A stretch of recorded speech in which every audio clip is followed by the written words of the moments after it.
Network News.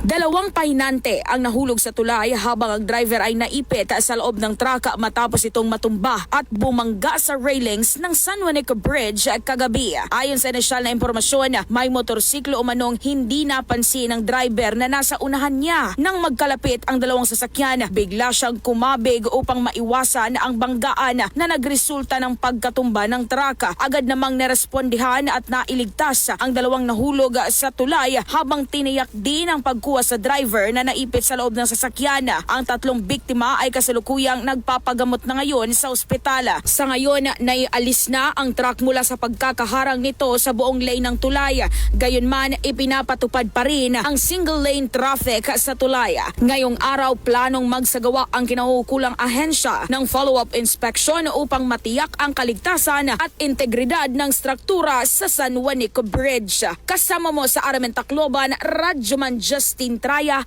Tataka Aramen. RMN Network News.